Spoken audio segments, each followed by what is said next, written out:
and welcome to the Huntsman World Senior Games Active Life. My name is Kyle Case, and I'll be your host on this amazing journey as we attempt to help you get the most out of your life. Joining me in the studio today is my good friend and co-pilot, Jeff Harding. Jeff, how are you today? I'm great, Kyle. How are you? I am awesome. I also had a frog in my throat that just jumped in there out of nowhere. Was his name by any chance Jeremiah? It was. It was probably from that opening intro song, yes. I've heard that he was definitely a bullfrog and a good friend of yours. Yes, he was. He is. Well, Jeff, today is an awesome day because we get to do this radio show. That's right. And it's always exciting to do that. We work, of course, with the Huntsman World Senior Games. Mm-hmm. And at the games, as you know, we just finished up in October, but we host athletes from all around the world, all around the nation. They participate in a variety of sports. In fact, 28 different sports. 28. And that's quite a few. And beyond that, there's lots of events within those sports. So That's there's right. a lot of opportunities. A lot of opportunities to be engaged in something active and something exciting and That's something right. fun. One of the sports that we offer is bowling.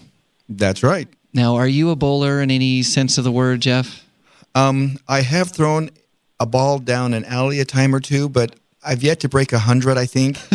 So you and I are on about the same playing Well, actually, field. we've played with each other once. We bowled together, Yes, and I think you beat me by a couple of pins, but neither one of us would be standouts, except No. for maybe in the bad way. Well, yeah. Depending on the company that you're in, we might stand out in the way that you don't want to stand out as far as bowling is concerned. Mm-hmm. But I saw this story online about this guy who's done something pretty amazing in the sport of bowling. What's that? His name is Andrew Cowan. Okay. You ever heard of him? No, I have not. I had not heard of him either. But listen to what Andrew Cowan has done. He has set the world record for the highest score bowling backwards. Throwing the ball behind Throwing himself. the ball backwards. So he is facing the opposite direction of the pins. He has a wind-up that he does. He walks backwards. He throws the ball behind him without looking at all. But there are the lines on the floor, so he knows about where he's at. But yeah. So there are some guidelines there, but without looking, at least in the video that I watched of him online, he's throwing this ball behind him without looking, and he can tell by the way that it sounds if he's gotten a strike or not. And he has bowled the highest game ever, according to the Guinness Book of World Records, at least in bowling. With guess what his score is? Do you have we know that 300 is a perfect. I'm going to guess it's score. probably in the 270s. 280 points. 280. Maybe that's my problem. I'm facing the alley. Maybe I need to have my back turned. See, now after I saw this story, I thought there is at least something to try. Now, did he have bumper pads up or anything? He did not. No, not according to the video that I watched, and I did actually watch the video. He's just got a technique down, and it's amazing. He bowled in this particular game. He bowled 10 strikes in a row, which to get up in the 280s, you have to do a bunch. That's still amazing. A bunch of strikes in a row, and it is actually amazing. He set this record. Here's the interesting thing, or at least another interesting thing. Bowling backwards and scoring 280 to me amazing, was at least intriguing. Yeah. Here's the interesting thing. There actually was a record that he broke. That was going to be my next question. Is he the only one who's ever done it? Did he establish a record that nobody cares about? No, well, I don't know how many people actually care about it. I don't know about that one, but he actually broke a record. In 2006, a gentleman named James Cripps rolled a 278. Oh, wow. So I don't know if this is like an emerging sport or just a new pastime or just an anomaly, but there appears to be at least a small movement of backward bowling. You know, I think I might be able to set a record for the highest game, pushing the ball from between your legs. You know, you stand there with your spread eagle a little bit and just push the ball. I think I might be able to break that record. Well, and you know what? I think you should go for it. I think you should give it a try. We'll do it later. Maybe on another day. Yes, another time. Well, that's kind of an amazing thing. And, you know, at the Huntsman World Senior Games, we get to work with a wide variety of amazing people, including our guest today. Yes. Today joining us by telephone is Rupert Gandy. Rupert, are you there? I'm here. Well, we're so glad that you can be with us. Rupert has been involved with the games for a very long time. He participated in the second ever Huntsman World Senior Games. In 1988, he came down with a basketball team from Bountiful, Utah. And once he was down here, he found out that we offered softball and was very interested in softball, had been playing softball and had sponsored a team for a number of years. And so soon afterwards, he brought down a softball team to participate in the Huntsman World Senior Games, was the manager of that team for a long time, a number of years, and recently was inducted into the Huntsman World Senior Games Hall of Fame. Yes, it was a couple of years ago, wasn't it, Rupert? Yes. Well, Rupert, we're glad that you could be with us. So which year was it that you were inducted into the Hall of Fame? Geez. I can help you if you can't remember. Up in another room. It was 2012. It was, let's see. 2012. 2012. 12, yeah, a couple of years ago. Yeah. Well, that's great. Well, congratulations for being inducted into the Hall of Fame and for your longevity at the games. It's fantastic. Now, we want to get to know you, Rupert, just a little bit better. Tell us, have you always played sports? Is that something that you've always been involved in?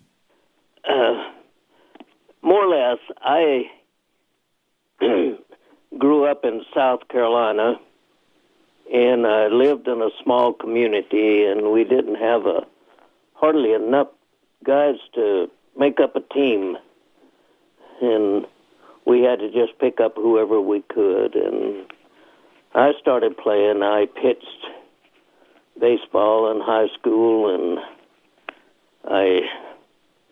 we had some guys from Boston Braves years ago come around and had us guys try out for the pros, but I wasn't good enough to make the pros, so I'm just a poor boy. Well, at least you got the invitation to try out. Nobody ever even asked me to try out. They didn't. No. I do think that says something about your skill level. Whether you made it or not, that's still pretty awesome. Yeah, so baseball was kind of your sport. Is that right, Rupert? Baseball was your sport growing up?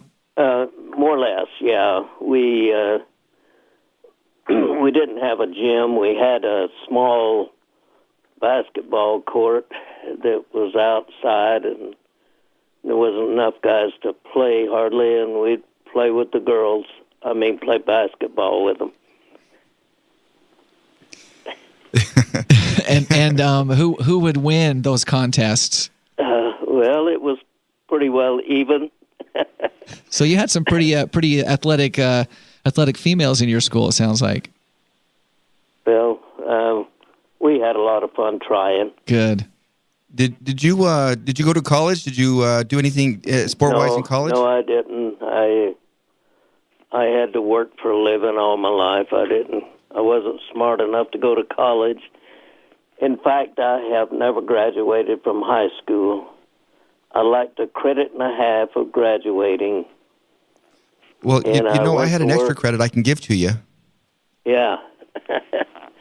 Well, back then we only had to have 16 credits to graduate from high school. We only went to the 11th grade. We didn't go to the 12th. Oh. And so you had a credit and a half short, huh? Right. Well, but you say you've been able to work your whole life and kind of make your way as best you can, and I think that's admirable. That's great. Yeah, it has. And I grew up on a farm down south, and I worked hard. Well, what have you done to stay active throughout your life? Because you don't just suddenly, I guess you can, but basketball is not a sport that you usually pick up at the age of 50 and start playing competitively. Yeah. Well,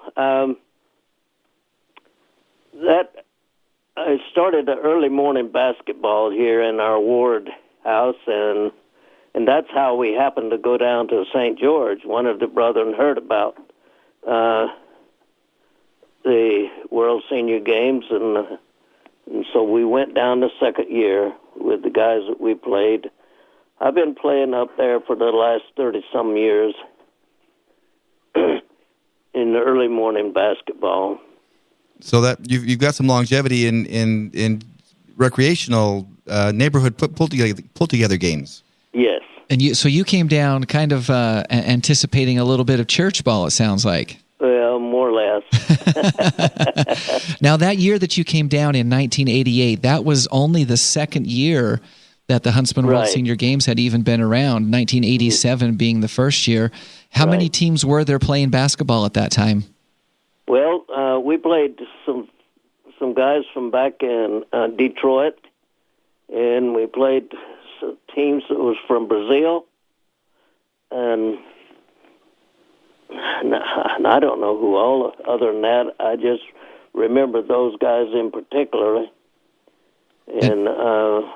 And how did you church ball players stack up against those guys from Detroit and from Brazil?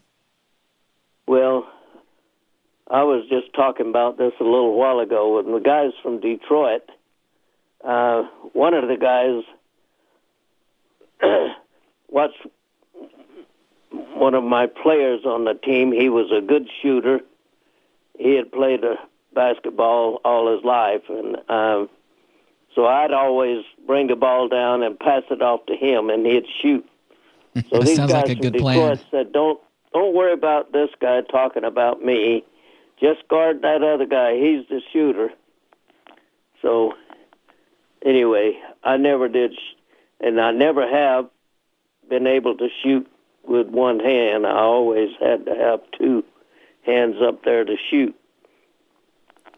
I would go up early in the morning and practice before the other guys got there, and I would shoot from half court. And I got pretty good at that. You got good at the half-court shot, huh? Yeah. And I would make quite a few of them in the morning before they would get there. Anyway. So you were a long-range bomber, but none of that close stuff, none of that sissy close stuff. No. How often did the half-court shot become a factor in the games that you were playing in, Rupert? Well, just occasionally I would shoot from out that way, and it would go through the basket, and it would just surprise everybody. I bet it did. Did you win any medals when you were playing basketball? No, never did. So just mostly for fun at that time. Well, let me tell you, talk about being physically able to play all these years. In the last 14 years, starting 2000, I had my first open heart surgery. And in 2003, I had both of my knees replaced. And in 2009, I had to have another open heart surgery. And they replaced the aorta valve. And then just a couple of years or 3 years ago, I had to have both of my shoulders replaced. Wow. Kyle, do we have a special division for genetically enhanced players? Yeah. Yeah, people. I think that Modified. would modified. I think that would encompass a number of our athletes for Goodly sure number, yes. with new parts. And well, that sounds like quite a medical journey as well to try to stay active and be a part of something kind of special at the Huntsman World Senior Games. If you're just joining us, we're talking with Rupert Gandy, who is a Hall of Famer with the Huntsman World Senior Games, a longtime basketball player and softball player at the Games.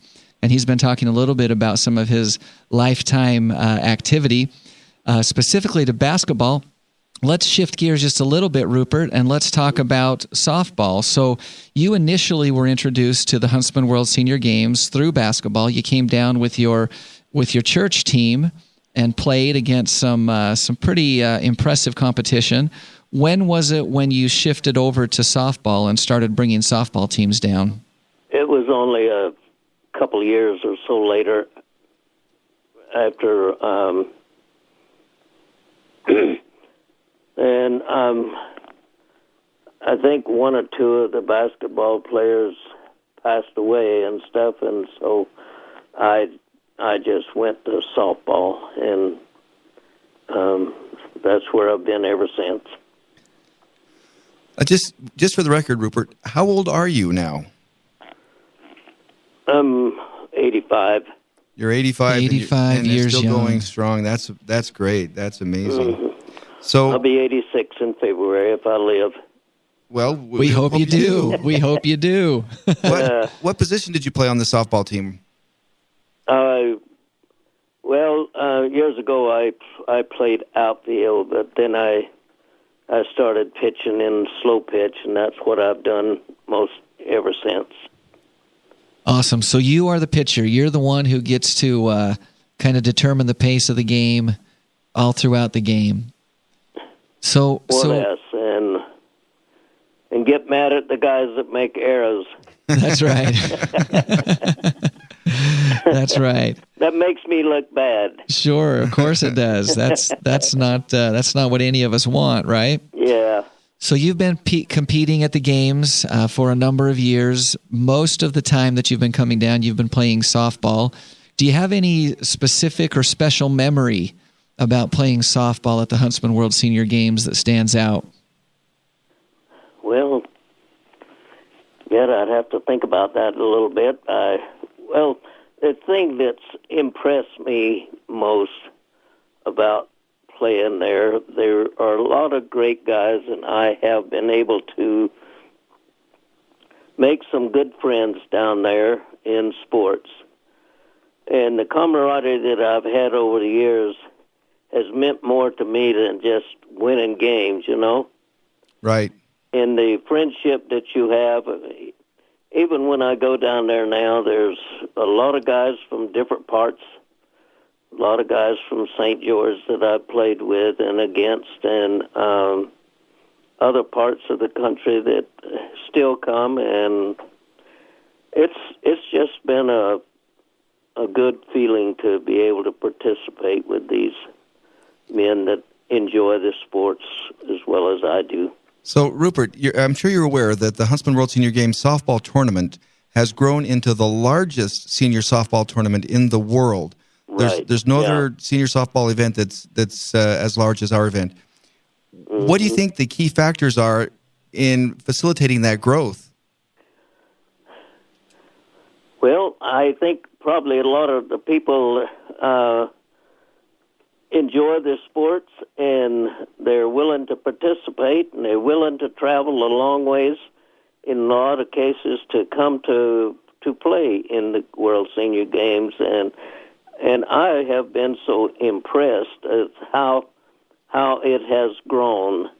I think the second year when I was there was about 750 people participating, if I remember correctly, and now, how many thousand softball players do we have? Yeah, now we have 300 teams. Yeah, we have about 4,000 softball players and a total of almost 11,000 athletes, 10,856 total athletes this year. So really, it's pretty amazing. That's great. And my wife set the picture here that I had taken with John Morgan and another gentleman. I can't remember his name. Maybe it was you. It was Kyle Case. Yeah. And,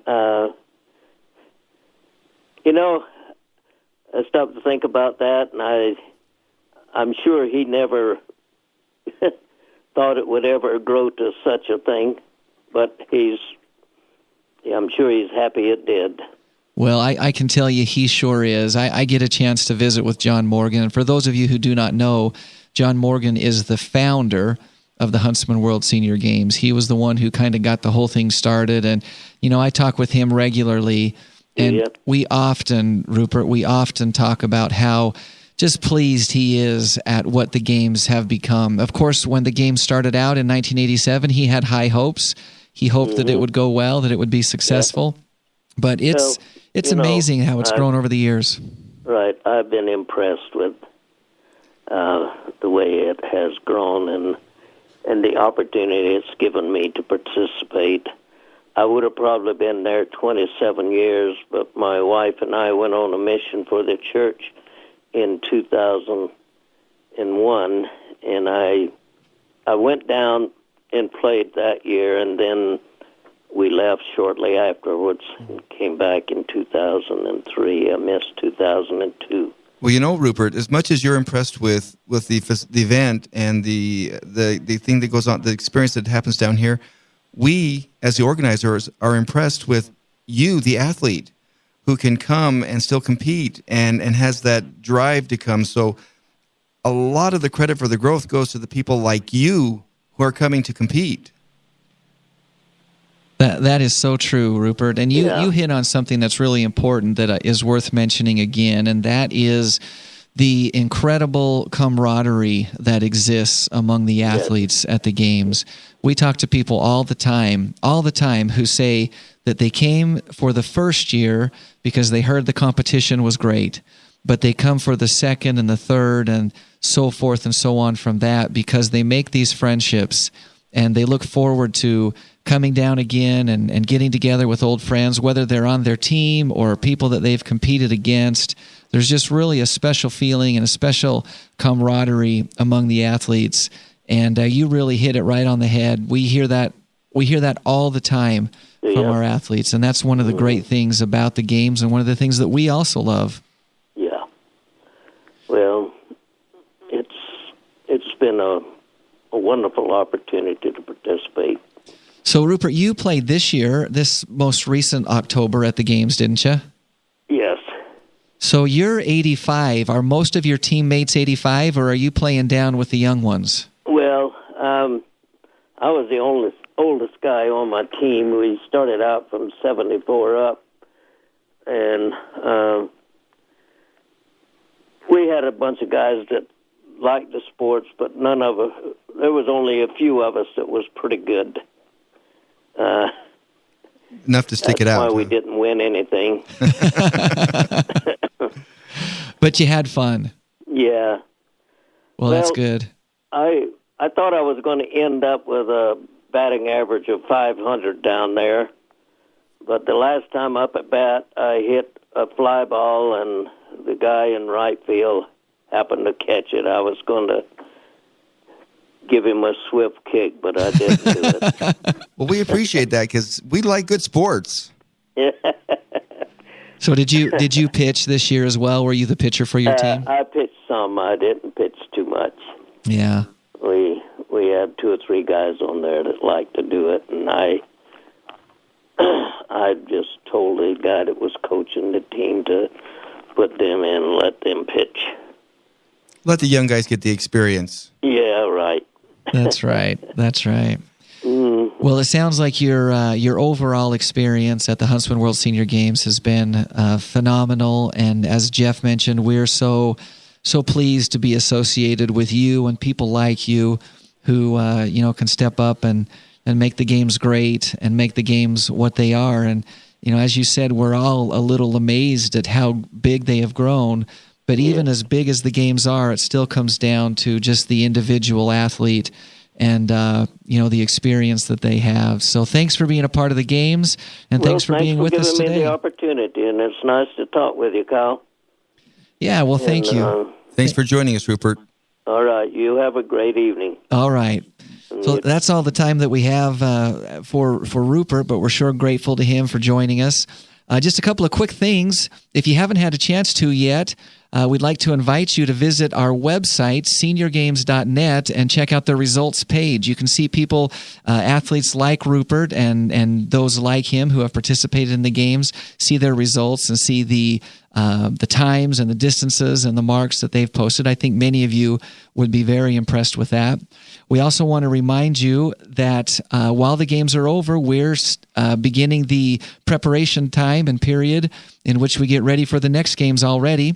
And we want to remind you that team registration will open on January 1st of 2015. Less than 2 months away. That's right. It comes up quickly, doesn't it? It does. And then once team registration is open, then we open individual registration on March 1st. So be prepared for that and plan to be a part of the Huntsman World Senior Games, where you can come down and join Rupert and athletes like him here in St. George, Utah. Don't forget to join us next Thursday at 4:30 on this same channel, or check us out on our website. And until then, stay active.